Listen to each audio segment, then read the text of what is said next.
I woke up from a coma pregnant. My husband had a vasectomy 8 years ago. The neurologist was explaining something about brain plasticity when I felt it. A flutter, low in my abdomen, unmistakable and impossible. Dr. Kaminsky kept talking about my recovery timeline. 6 weeks in a medically induced coma after the car accident, remarkable progress, minimal cognitive damage. But I wasn't listening anymore. My hand moved to my stomach under the hospital blanket, pressing gently, feeling the curve that shouldn't be there. When I looked down, I could see it, a slight swell beneath the thin cotton gown. My husband David sat in the chair by the window, his face gaunt from weeks of worry, nodding along with the doctor's words. I interrupted them both, my voice rough from disuse. I think I'm pregnant. Dr. Kaminsky stopped mid-sentence and David's head snapped toward me, his expression shifting from concern to confusion. The doctor smiled that patronizing smile medical professionals use when patients say something illogical. Mrs. Garrett, that's likely just some bloating from the feeding tube and immobility. Perfectly normal after extended bed rest, she continued. Your body has been through significant trauma. No, I said, more firmly this time.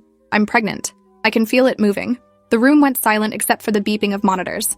David stood up slowly, his face pale. Sweetheart, that's not possible. You've been unconscious for 6 weeks. Before that, we hadn't been intimate in months because of your work schedule. Plus, I had that vasectomy 8 years ago. Remember? We decided after the twins were born. Dr. Kaminsky pulled out her tablet, scrolling through my medical records with a frown deepening across her face. We did multiple scans during your treatment. There was no indication of pregnancy. Let me call for an ultrasound right now just to rule this out and ease your mind. The way she said it made it clear she thought I was confused, possibly experiencing some post-coma delusion, but I knew my own body. I'd been pregnant twice before with our twin daughters, and this feeling was unmistakable. The ultrasound technician arrived 20 minutes later, wheeling in the portable machine with an expression that suggested she'd been briefed on the situation. She squeezed gel onto my stomach, her movements efficient and professional. The wand pressed against my skin, and within seconds the room filled with a sound that made everyone freeze. A heartbeat, fast and strong, echoing through the monitor speakers. The technician's face went from skeptical to shocked in the span of a breath. There it is, she said quietly, turning the screen toward us. Approximately 20 weeks gestation based on measurements. Perfectly healthy fetal development. The image showed unmistakably what I already knew.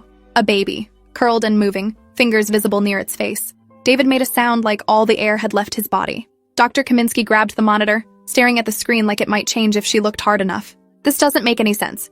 We've done 3 CT scans, 2 MRIs. How did we miss this? The technician saved several images, her hands shaking slightly. Sometimes early pregnancy doesn't show clearly on scans focused on brain trauma. But at 20 weeks, this should have been obvious on any abdominal imaging. She looked at Dr. Kaminsky with an expression I couldn't read. This is going to need documentation. A lot of it. David hadn't moved from his spot by my bed. His face had gone from pale to gray. 20 weeks means you got pregnant right before the accident. But we hadn't been together in 3 months before that. I remember because I was traveling for work. I tried to sit up, but my muscles were still weak from 6 weeks of immobility. David, I was in a coma. I don't know how this happened.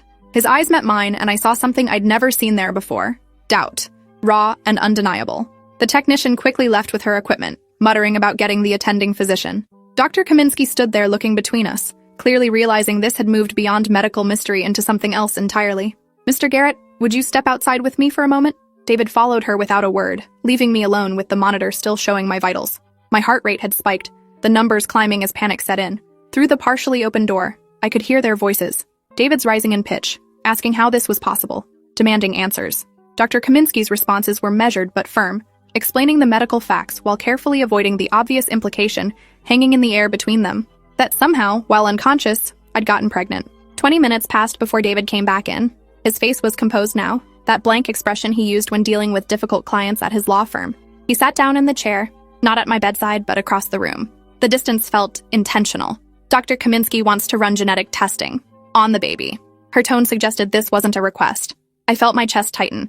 You think I cheated on you? He didn't answer immediately. When he finally spoke, his voice was carefully neutral. I think something happened that doesn't make sense. And we need answers. The hospital moved me to a private room within the hour.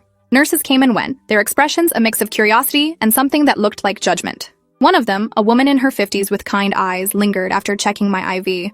I've been a nurse for 30 years, never seen anything like this. She adjusted my pillow, her voice dropping to a whisper. But I've heard stories. Women who get pregnant under impossible circumstances. Usually there's an explanation that everyone missed. Usually. The word hung there, loaded with implication. That night, David went home to be with our daughters, 12-year-old twins who'd been staying with his mother during my hospitalization. He kissed my forehead before leaving, but the gesture felt automatic. empty of the warmth that usually lived in his touch. Dr. Kaminsky stopped by around 9 p.m. with a tablet full of consent forms. We need to do an amniocentesis for genetic testing. It's the only way to determine paternity conclusively. She paused. And to make sure the baby is developing normally given the unusual circumstances of your pregnancy. I signed everything with shaking hands. What unusual circumstances? I was unconscious. She met my eyes directly. Mrs. Garrett, you were under 24-hour supervision in intensive care. There's documented proof of everyone who entered your room, every nurse, every doctor, every visitor. We have security footage. If something happened, we'll find out what. The implications of her words made my stomach turn. You think someone assaulted me while I was in a coma? Her silence was answer enough. The amniocentesis happened the next morning. The needle going into my belly felt like violation layered on top of violation, extracting fluid that would either prove my innocence or destroy my marriage. Dr. Kaminsky assured me results would take 5 to 7 days for the full genetic panel. DNA paternity testing would be faster, maybe 3 days if we prioritized it. She scheduled a meeting with hospital administration and their legal team for that afternoon. This has potential liability implications, she explained. If someone on our staff violated you while you were incapacitated, we need to know immediately. The hospital's legal team consisted of 3 people in expensive suits who sat across from me asking questions that felt like accusations dressed in professional language. When exactly did you last have intercourse with your husband before the accident? Are you certain about that timeline? Is there any possibility you could have been pregnant before the accident and not known? Could there have been any other partner in the weeks leading up to your hospitalization? Each question chipped away at my dignity until I was crying, unable to answer anymore. David sat beside me, his jaw clenched, saying nothing. Hospital security reviewed 6 weeks of footage from the ICU. Every person who entered my room was documented, time-stamped, their credentials verified.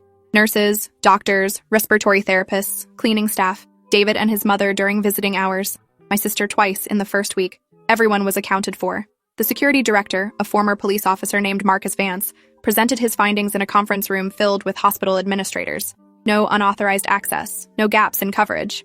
Everyone who entered had legitimate medical reasons and was never alone with the patient for more than necessary clinical time. So how did this happen? David's voice cut through the room. My wife was in a medically induced coma for 6 weeks, and somehow she's 20 weeks pregnant. That means she got pregnant right before the accident. But I had a vasectomy 8 years ago, and we hadn't been intimate in months before her accident. Someone in this hospital has to know something. The administrators exchanged glances. Mr. Garrett, we understand your frustration, but the evidence suggests whatever happened, it didn't happen here. Which leaves only one other possibility, that I got pregnant before the accident, I said flatly. From someone who wasn't my husband. The room fell silent. That's what you're all thinking, isn't it? That I was having an affair and the coma is just convenient timing. Dr. Kaminsky leaned forward. We're not making accusations. We're trying to find facts. The genetic testing will tell us more, but I have to ask, is there any possibility your vasectomy failed? It's rare but documented. Perhaps you should get your fertility tested before we jump to conclusions about infidelity. David's expression shifted. He hadn't considered that. The hospital arranged for him to see a urologist that same day. The testing was quick, results definitive. His vasectomy was intact and functioning perfectly. Sperm count 0. The urologist's report was clinical and absolute. No possibility of natural conception. Which brought us right back to the impossible question. If David couldn't be the father, and I was in a coma when I got pregnant, then who was responsible for the baby growing inside me?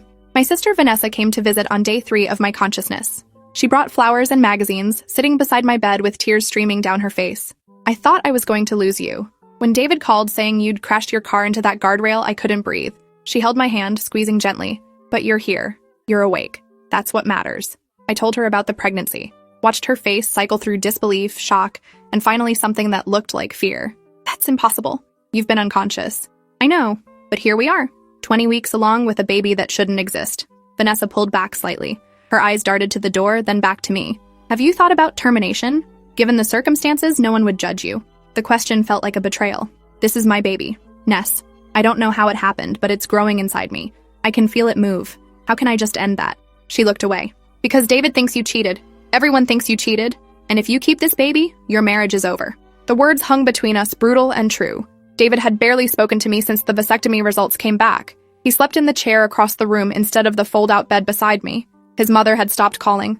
The twins hadn't visited yet, probably because he didn't know how to explain this to them. My 12-year-old daughters, asking why mommy was pregnant when daddy said they were done having kids years ago. How do you explain that their mother might have destroyed their family while unconscious? Dr. Kaminsky came in during visiting hours, interrupting my spiral of thoughts. She held a tablet and wore an expression I couldn't read. The preliminary DNA results are back. I need to discuss them with you and your husband together. She looked at Vanessa. I'm sorry, but this is private. My sister left reluctantly, and Dr. Kaminsky waited until David arrived from work. He came in still wearing his suit, looking exhausted. His eyes barely met mine before focusing on the doctor. Just tell us. Is it mine? Dr. Kaminsky pulled up data on her tablet. The baby shares 50% of Mrs. Garrett's DNA, as expected. But the paternal DNA is unusual. It shows markers consistent with your genetic profile, Mr. Garrett. But not a complete match. It's more like a sibling relationship than a parent-child one. She paused, letting that sink in. Do you have a brother? David's face went white. I have a twin. Philip. He's been deployed overseas for a year. Military stationed in Germany. The implications crashed over us like a wave. Dr. Kaminsky continued carefully. This baby is genetically related to you through your twin brother, which means if he's the father, we need to understand how that happened while your wife was in a coma. Unless there's something you're not telling us. David looked at me, and I saw his expression shatter. His twin brother. The man who looked exactly like him, sounded exactly like him. The brother who'd visited me in the hospital when David needed to be with the girls. I remembered now. Fragments through the fog of sedation. Philip had been granted emergency leave when they told my family I might not survive. He'd flown back from Germany, stayed at David's house, helped with the twins, and he'd visited me in ICU. The nurses would have let him in because he looked identical to my husband. They would have assumed he had every right to be there. Dr. Kaminsky was watching my face. Mrs. Garrett, do you remember anything? Any moments of consciousness during your coma?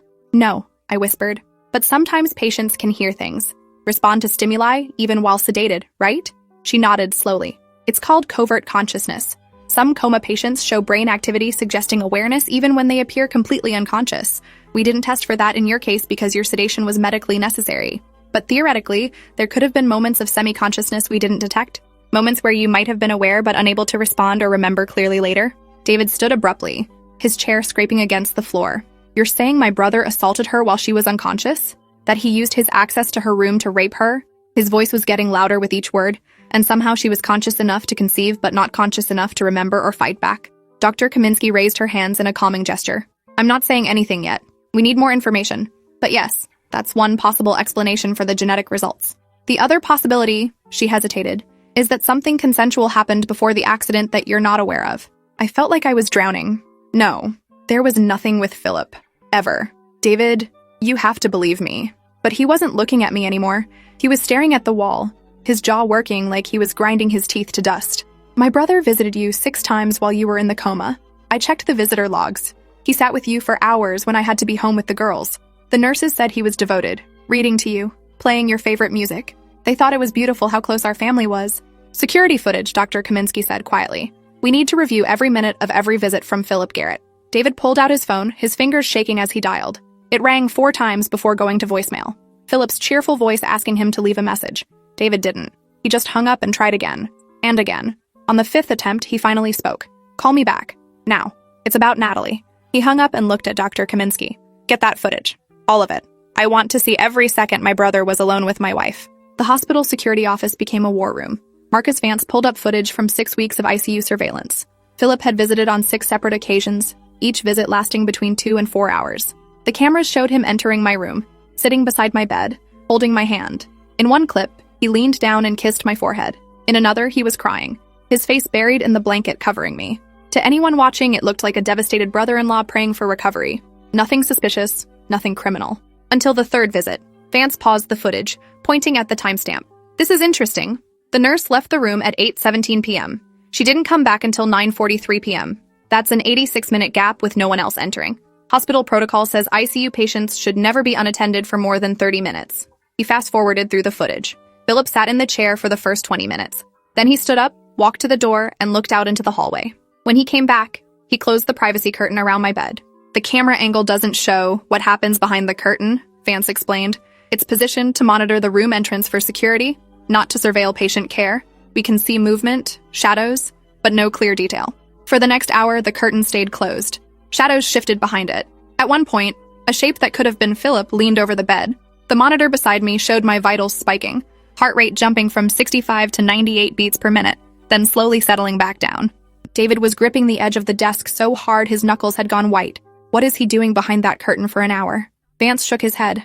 I can't say definitively, but your wife's vitals show signs of physiological arousal, increased heart rate, elevated blood pressure. The patterns are consistent with physical stimulation. He pulled up another screen showing my medical chart from that night. The nurse who came back at 9:43 noted that the patient appeared flushed and the blankets were disarranged. She assumed the brother-in-law had been adjusting her position for comfort. "Pull up the other visits," David said through clenched teeth. "All of them. Show me every time that curtain closed." Vance compiled a timeline. 6 visits total. 3 of them included extended periods with the privacy curtain closed and no staff present. Each time my vitals showed similar spikes. Each time the nurses noted minor irregularities in their logs. Blankets adjusted, patient appeared restless, family member providing comfort. Nothing that raised immediate red flags because Philip looked exactly like David, and everyone assumed he had the same rights to privacy with me. Dr. Kaminsky reviewed the medical data with a growing expression of horror. On this visit, she pointed to the screen. "Your sedation was lighter than usual. We were starting to reduce the medication, testing if you could breathe on your own. There's a note here that you showed signs of agitation, movements that could indicate emerging consciousness. That was the night before Philip's 3rd visit. The night that would align with conception based on the fetal development timeline." She looked at David. "I'm so sorry. I think we're looking at sexual assault of an incapacitated patient. Call the police," David said flatly. "Now." Within an hour, 2 detectives arrived at the hospital. Detective Sarah Vaughn and her partner, Detective James Rico, took statements from everyone, reviewed the footage, and examined my medical records. Detective Vaughn sat beside my bed with a gentleness that made me start crying. "Mrs. Garrett, I know this is difficult, but I need to ask if you remember anything from your coma. Any sensations, sounds, moments where you might have been aware of your surroundings? Anything at all, even if it seems like a dream?" I closed my eyes, trying to pull memories from the fog. There were pieces, voices sometimes, music playing, someone holding my hand. I remember warmth, pressure, feeling safe, which seems insane now. I thought it was David. His voice reading to me, telling me about the girls, begging me to wake up. But if it was Philip, and he was using that access to assault me while I couldn't fight back or even fully understand what was happening. The words choked off into sobs. Detective Rico made notes on his tablet. "Identical twins present a unique challenge in cases like this. Your husband can't be the father because of his vasectomy, confirmed by medical records. But his brother shares enough genetic material that the baby's DNA shows familial markers. Combined with the security footage showing prolonged unsupervised access and your medical data indicating physiological responses during those visits, we have enough for probable cause." He looked at David.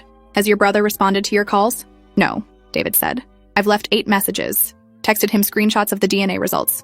Nothing. He's ghosting me." Detective Vaughn pulled up her phone. "We've contacted military police on his base in Germany. They're bringing him in for questioning.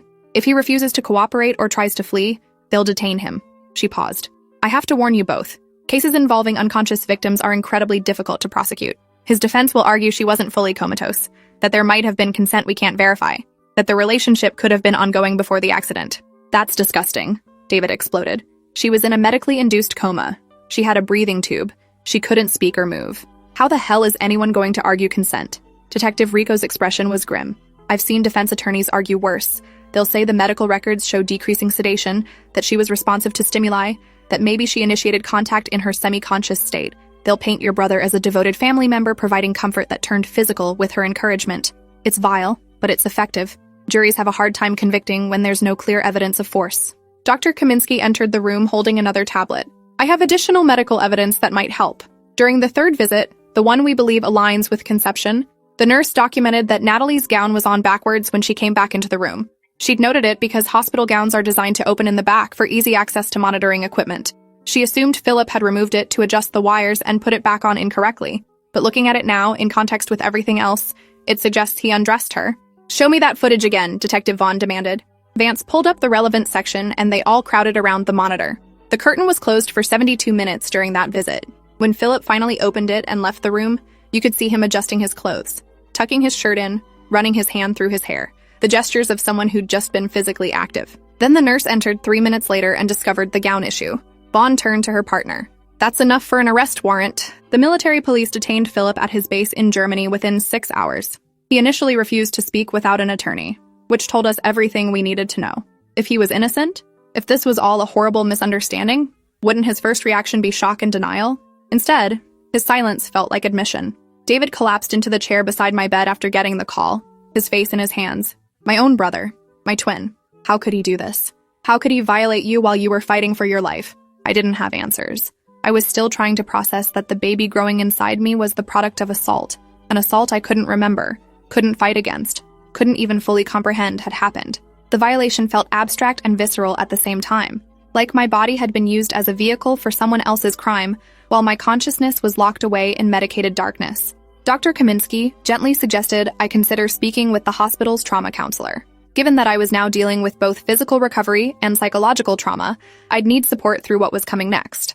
The trauma counselor was a woman named Dr. Lisa Okafor, with warm eyes and a voice that made you want to trust her. She sat across from me in my hospital room, her notepad balanced on her knee.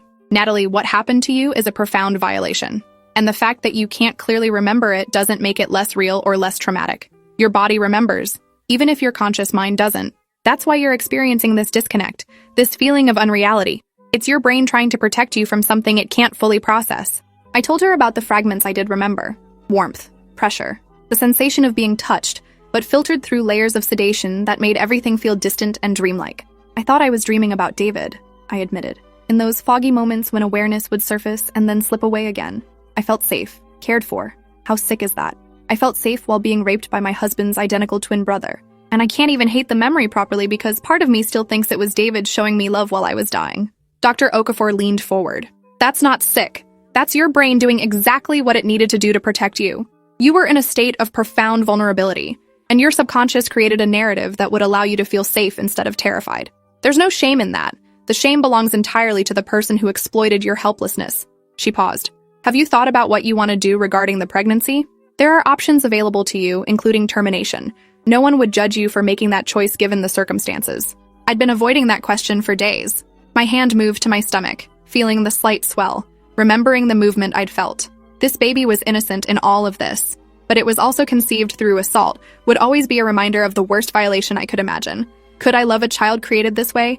Could I look at them and not see Philip? But then again, I'd look at them and see David too, because genetically they were nearly identical. This baby would be my daughter's sibling, share their DNA, belong to our family even if the conception was a crime.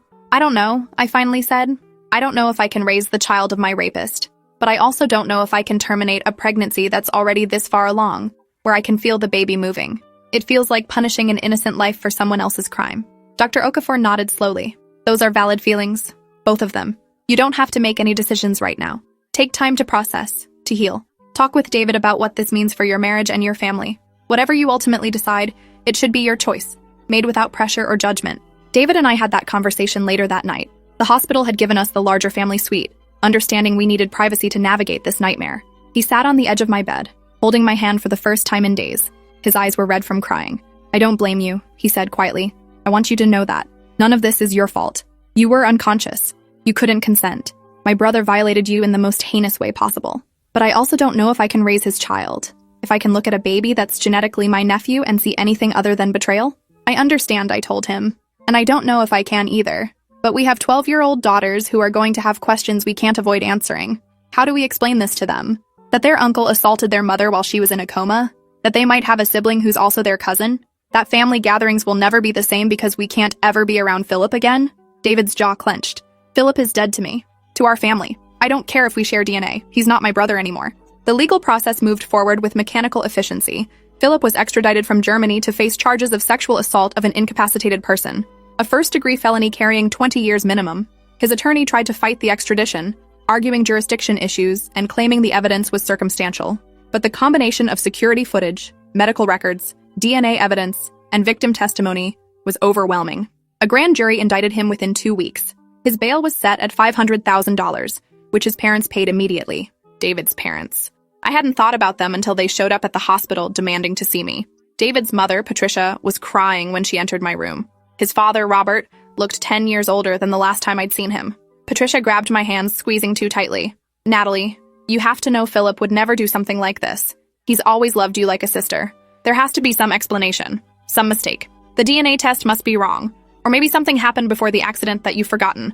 Please tell them it's a misunderstanding before this destroys our entire family." David stepped between us, his voice cold. "Mom, the DNA evidence is definitive. The security footage shows him closing the privacy curtain and being alone with her for over an hour on multiple occasions. Her medical records show physical responses consistent with sexual activity. There's no misunderstanding here. Your son assaulted my wife while she was in a coma." Patricia's face crumpled. "But he's your brother, your twin. You two were inseparable growing up. How can you believe he'd do this?" David's expression was granite. "Because I've seen the evidence. Because I believe my wife. And because whatever he was to me before, he's a rapist now." Robert tried a different approach. "If this goes to trial, it will destroy Philip's military career, his future, everything he's worked for. And for what? A baby that might not even be his. Despite what some DNA test says. Tests can be wrong. Twins can have genetic anomalies. He looked at me with pleading eyes. If you care about this family at all, you'll drop the charges. Say it was consensual before the accident. Say you had a brief affair you regret. Anything that prevents my son from going to prison for 20 years. Get out, I said. My voice was shaking but firm. Get out of my room. Your son raped me while I was unconscious and unable to defend myself. And you want me to lie to protect him? To destroy my own reputation and marriage to save his military career? What kind of people are you? Patricia started crying harder. We're trying to save our family. Natalie, please. You don't understand what this will do to us. The scandal. The shame. Robert works with the county commissioners. I volunteer at the church. We'll be ostracized. David physically escorted his parents out of the room, his voice echoing in the hallway as he told them never to contact us again.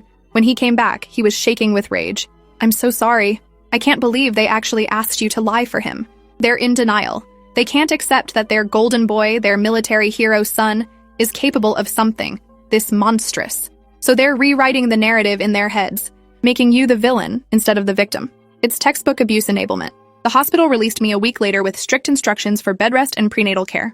I was now officially 24 weeks pregnant, past the point where termination was legally available in our state without medical necessity. Dr. Kaminsky explained that continuing the pregnancy carried some risks given my recent trauma and extended coma, but nothing immediately life-threatening. The choice remained mine, though my window for choosing was rapidly closing. She referred me to a maternal fetal medicine specialist who could provide more comprehensive counseling about my options. Going home was surreal. The house looked the same, but everything felt different. David had explained the situation to our daughters, Sophia and Grace, in age-appropriate terms. Their Uncle Philip had done something very wrong, something that hurt Mommy, and there was going to be a baby because of it. The girls had questions we struggled to answer. Will the baby live with us? Is Uncle Philip going to jail? Do we still have grandparents? Each question was a knife cutting deeper into the fabric of our family that had been torn apart by Philip's actions. Sophia, always the more direct twin, asked the question I'd been dreading. Mommy, do you want the baby? I sat on the couch with both girls curled against me, David in the chair across from us. Honestly, I don't know yet. It's complicated. This baby is your sibling, and it's innocent. But the way it was created was very wrong, and I'm still figuring out my feelings about all of it. What I do know is that whatever I decide, it will be because I think it's best for our family. And I need you both to understand that none of this is anyone's fault except Uncle Philip's. Grace, quieter and more thoughtful, looked up at me with tears in her eyes. Can we still love Uncle Philip even if he did something bad? Or are we supposed to hate him now? The question broke my heart because it wasn't fair. None of this was fair to these two 12-year-old girls who'd almost lost their mother and were now watching their family implode. You can feel however you feel, I told her. Feelings are complicated. It's okay to be angry at what he did while still remembering times when he was kind to you. But we can't have him in our lives anymore. He's not safe. The preliminary hearing was scheduled for 3 weeks after my hospital release. Detective Vaughn prepared me for what to expect, explaining that Philip's attorney would try to discredit the evidence and my testimony. They'll argue you were conscious enough to consent, but sedated enough to not remember clearly. They'll suggest you and Philip had a prior relationship your husband didn't know about. They'll use the fact that you can't clearly remember the assaults against you, painting your testimony as unreliable or confused. It's going to be brutal, Natalie. You need to be prepared for that. The courtroom was smaller than I expected, with harsh fluorescent lighting that made everyone look sickly. Philip sat at the defense table in a suit, his hair cut short in military style, looking exactly like David except for the expression on his face. Where David's eyes showed pain and betrayal, Philip's showed calculation, cold assessment of the situation and how to manipulate it to his advantage. His attorney, a woman named Christine Mallory, with a reputation for aggressive defense tactics, barely glanced at me during her opening arguments. Ms. Mallory painted a picture of a loving brother-in-law devoted to his comatose sister-in-law's recovery. She showed the security footage of Philip entering my room, sitting beside me, holding my hand. She played audio of him reading to me, his voice gentle and caring. Then she introduced the bombshell. Mrs. Garrett had been reducing her sedation in the days leading up to the alleged assaults. Medical records show she was responsive to verbal commands, able to squeeze hands on request, showing clear signs of emerging consciousness. The defense's position is that any physical contact that occurred was consensual, initiated by a woman aware enough to make her wishes known through nonverbal communication. I felt sick listening to her twist the facts into something that made me complicit in my own assault. The prosecutor, District Attorney William Becker, stood to object. Even if Mrs. Garrett showed signs of emerging consciousness, she was still legally incapacitated and unable to provide informed consent. She had a breathing tube, was confined to a hospital bed, and was under continuous medication that impaired her judgment and memory. The law is clear that sexual contact with someone in that condition constitutes assault regardless of perceived responsiveness. Judge Carol Henderson reviewed the medical records carefully. She was a woman in her 60s known for being fair but tough. After 20 minutes of silence except for the sound of pages turning, she looked up. I'm allowing this case to proceed to trial. There's sufficient evidence that a crime may have been committed. However, I'm also ordering a full neurological evaluation of Mrs. Garrett to determine her capacity for consciousness and consent during the period in question. Until we have expert testimony on whether she was capable of understanding and communicating consent, I'm not dismissing anything. Bail remains at $500,000 already posted. Trial date is set for 8 weeks from today. 8 weeks. I'd be 32 weeks pregnant by then, obviously showing a constant visual reminder of the crime we were prosecuting. David held my hand as we left the courthouse. Reporters shouting questions we didn't answer. His face was set in determined lines. We'll get through this. Whatever happens, we'll face it together. But I could feel the distance between us growing, a chasm created by circumstances neither of us could control. He loved me. I believed that. But could he love a child, conceived through his twin brother's assault of his unconscious wife? The neurological evaluation was conducted by Dr. Raymond Park, a specialist in consciousness disorders and coma recovery. He reviewed 6 weeks of medical records, interviewed my medical team, and conducted extensive cognitive testing on me. His report, delivered in a conference room full of lawyers and experts, was clinically brutal. Mrs. Garrett was in a state of minimal consciousness during the period in question. She showed some responsiveness to external stimuli, but lacked the cognitive capacity for complex decision-making or informed consent. Any movement or response during this time would have been reflexive or instinctual, not indicative of conscious choice or agreement. Ms. Mallory immediately challenged the findings. Dr. Park, isn't it true that patients in minimal consciousness states can still experience pleasure and pain? Can still respond to touch in ways that indicate preference? He adjusted his glasses. They can show physiological responses, yes, but response to stimuli is not the same as consent. A person in Mrs. Garrett's condition would not have had the executive function necessary to understand the nature of sexual contact, the implications of such contact, or the ability to refuse unwanted advances. Any sexual activity with someone in that state is, by definition, assault. The defense tried another angle. What about prior relationship establishment? If Mrs. Garrett and the defendant had engaged in consensual relations before her coma, couldn't her responses be interpreted as continuation of that established intimacy? Dr. Park's expression hardened. There's no evidence of any prior inappropriate relationship, and even if there had been, prior consent does not equal ongoing consent, especially when one party is medically incapacitated. This is basic medical ethics and legal standard. What you're suggesting is that unconscious people can be sexually active with prior partners without current consent. That's rape. The words hung in the courtroom. Philip shifted in his seat, and for the first time, I saw something crack in his composed facade. Fear, maybe, or realization that his defense was crumbling. The prosecutor seized the moment. Your Honor, the defense is essentially arguing that my client was conscious enough to consent, but too unconscious to remember consenting. That's an impossible standard that would make prosecuting any assault of an incapacitated victim impossible. The evidence is clear. The defendant had unsupervised access to a vulnerable patient. That patient became pregnant during that access period. DNA confirms the defendant as the father, and medical experts confirm the victim could not have provided meaningful consent. This is assault, period. Judge Henderson called a recess. When we reconvened 2 hours later, her decision was unequivocal. This case is going to trial. The evidence supports a reasonable belief that sexual assault occurred. The defendant will remain free on bail with the conditions that he have no contact with the victim or her family, surrender his passport, and report to pretrial services weekly. Trial begins in 6 weeks. The gavel struck, and Philip's parents were crying in the back of the courtroom. David sat stone-faced beside me, his hand squeezing mine so hard it hurt. The weeks leading up to trial were a special kind of torture. My body grew with a pregnancy I hadn't chosen. Carrying a baby I had complicated feelings about. The twins watched me with worried eyes, seeing their mother change shape with a sibling they weren't sure they wanted. David tried to be supportive, but I could feel him pulling away emotionally, unable to reconcile his love for me with his horror at what his brother had done. Our intimacy died completely. He couldn't touch me without thinking about Philip touching me first, violating me while I was helpless. I started seeing Dr. Okafor 3 times a week, trying to process the trauma layered on trauma. The assault itself, the violation of my trust by someone I'd considered family, the pregnancy forcing me to live with the physical evidence of the crime, the trial approaching where I'd have to testify about things I couldn't fully remember while lawyers tried to make me look like a willing participant. And underneath all of it, the baby moving inside me, growing stronger, demanding I make a decision about its future. 28 weeks pregnant, I finally admitted something to Dr. Okafor that I'd been hiding from everyone else. I think I want to keep the baby, not because of what Philip did, but in spite of it. This child is mine, half my DNA, innocent of any crime. And even though it was conceived in the worst possible way, it's also my daughter's sibling, David's niece or nephew. Part of our family, however complicated that is. But I don't know if David can accept that. If keeping this baby means losing my marriage. Dr. Okafor sat back in her chair. Have you talked to David about this? I shook my head. I'm afraid. Afraid he'll leave if I choose to keep it. Afraid he'll resent me and the baby for the rest of our lives. But I'm also afraid of the guilt I'll carry if I don't. If I terminate or give up for adoption a child that's half mine, that I've carried and felt move, that's done nothing wrong except exist. How do I make a choice when every option feels like losing something essential? You talk to him, she said gently. You tell him exactly what you just told me. Give him the chance to surprise you. He's shown up for you through this nightmare in ways many spouses wouldn't. Trust that he'll continue to do so even when the path forward is unclear.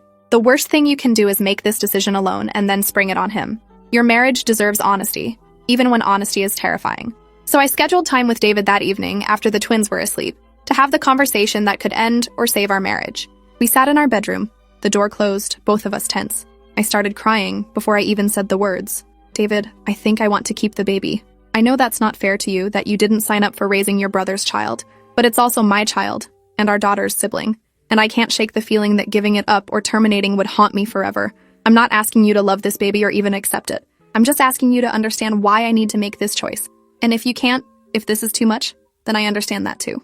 David was quiet for a long time. When he finally spoke, his voice was thick with emotion. I've been thinking about this too. Lying awake every night, imagining what it would be like to raise a child created through violence against you. Wondering if I could look at them without seeing Philip, without feeling rage at what he took from us. And I keep coming back to one thing. You're the victim here. You're the one who was violated. And if you want to keep this baby, if that's what helps you heal and reclaim your agency, then I support that. It won't be easy. I won't pretend it will. But I love you, Natalie. And I'll love any child you choose to bring into our family, even when conceived in the worst possible circumstances. We held each other and cried until there were no tears left. The decision was made, but the work of accepting it was just beginning. We told Sophia and Grace the next morning. Their reactions were mixed. Sophia, pragmatic as always, asked where the baby would sleep and if she'd have to share her room. Grace worried about how to explain things to her friends at school. But both of them, in their own ways, seemed relieved that the uncertainty was over. We were keeping the baby. Our family was expanding in the most complicated way possible, but we were doing it together. The trial began on a Monday morning in late October.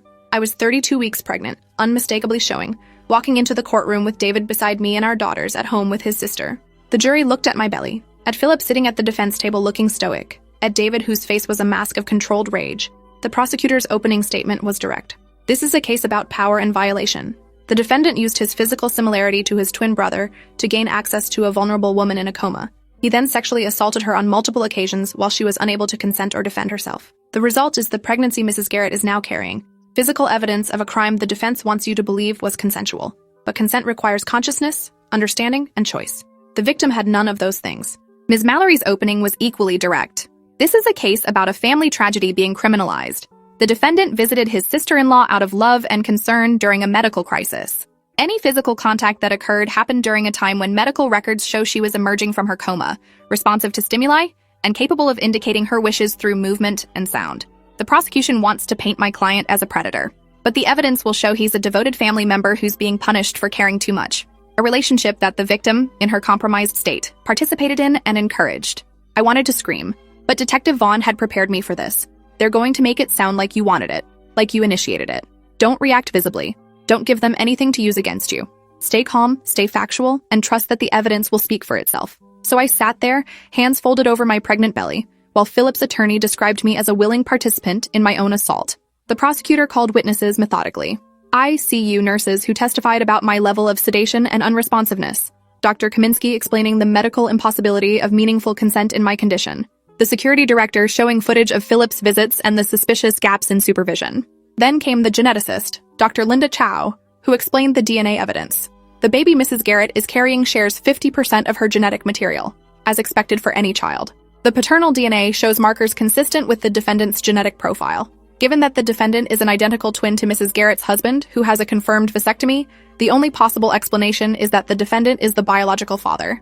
This pregnancy occurred during the time Mrs. Garrett was in a medically induced coma, specifically during the window when the defendant had unsupervised access to her. Ms. Mallory's cross-examination tried to create doubt. Dr. Chow, is it possible the DNA results could be confused given that identical twins share nearly identical genetic profiles?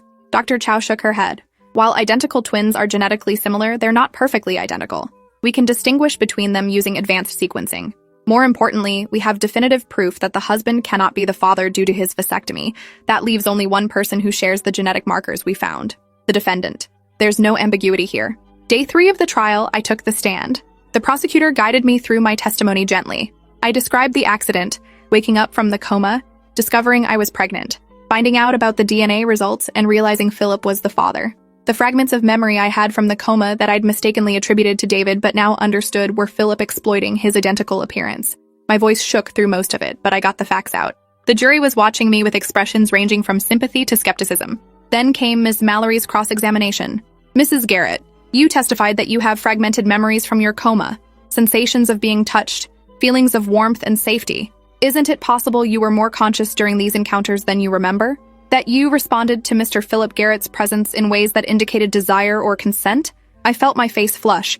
I was in a medically induced coma with a breathing tube. Even if I had moments of partial awareness, I couldn't speak, couldn't move meaningfully, couldn't make informed decisions about what was happening to my body. But you felt warmth and safety, Ms. Mallory pressed. Those are positive emotions? Doesn't that suggest you weren't experiencing assault but rather welcomed intimate contact? I gripped the edge of the witness box. I thought it was my husband. Philip looks exactly like David. He used that similarity to violate me while I was unconscious. Any positive feelings I had were based on mistaken identity and manipulation of my sedated state. That's not consent. That's exploitation. The prosecutor objected and the judge sustained it. But the damage was done. The defense had planted the seed that maybe I'd wanted it. Maybe I'd participated. Maybe this was all a tragic misunderstanding rather than deliberate assault. The defense called their own expert, Dr. Gerald Morton, a neurologist who testified that patients in minimal consciousness states can show preference and make basic choices. Under the right circumstances, he claimed, someone in Mrs. Garrett's condition could have indicated willingness for intimate contact through body language and physiological responses. The prosecutor tore him apart on cross-examination. Dr. Morton, how exactly does someone with a breathing tube, confined to a hospital bed, under heavy sedation, communicate informed consent to sexual activity? He stammered something about reflexive responses and instinctual behavior. But it was clear his testimony was bought and paid for by the defense. Philip never took the stand. His attorneys advised him to invoke his Fifth Amendment right against self-incrimination, which the judge instructed the jury not to interpret as guilt. But everyone knew what it meant. If he had an innocent explanation, he'd give it. His silence was its own admission. Closing arguments lasted an entire day. The prosecutor methodically walked through the evidence, connecting every piece into an undeniable picture of assault. The defense tried to muddy the waters, suggesting reasonable doubt based on my fragmented memories and the complexity of consciousness during coma recovery. The jury deliberated for 3 days, 72 hours of waiting while my future and Philip's hung in balance. David and I stayed home with the girls, trying to maintain normalcy while my phone stayed glued to my hand waiting for the call. When it finally came, Detective Vaughn's voice was carefully neutral. They have a verdict. The courthouse is expecting you within the hour. We drove in silence, my hands shaking so badly I had to sit on them. The courtroom was packed when we arrived. Media, victims' advocates, Philip's parents in the back row glaring at us like we'd betrayed them. The jury foreman stood. On the charge of sexual assault of an incapacitated person, we find the defendant guilty. Philip's face went white. His mother screamed. David's hand found mine, squeezing hard enough to bruise. Judge Henderson thanked the jury and set sentencing for 3 weeks out. Philip was remanded into custody immediately, his bail revoked. As they led him away in handcuffs, he looked at me for the first time since the trial began. No remorse in his eyes, just cold hatred that I'd dared to speak up, to press charges, to refuse to protect him the way his parents had. Sentencing day, I was 35 weeks pregnant, so close to delivery that my doctor had advised against attending, but I needed to be there. Needed to give my victim impact statement and watch Philip face consequences for what he'd done. Judge Henderson listened to both sides present arguments about appropriate punishment. The prosecutor asked for the maximum 20 years. The defense asked for leniency, claiming Philip's military service and clean record warranted a reduced sentence. Philip's father actually testified, begging the judge to consider the family impact, the shame they'd already endured, the punishment of having their son's life destroyed. Then it was my turn. I stood at the podium, one hand on my pregnant belly, the other gripping my prepared statement. Your Honor, Philip Garrett violated me in the most fundamental way possible. He used his physical similarity to my husband to gain access to me while I was unconscious and unable to defend myself. He assaulted me multiple times, knowing I couldn't remember, couldn't fight back, couldn't even understand what was happening. The pregnancy I'm carrying is physical evidence of his crime, a daily reminder of violation that I'll see in my child's face for the rest of my life. I'm choosing to keep this baby not because I've forgiven what Philip did, but because this child is innocent. But make no mistake, Philip Garrett is not.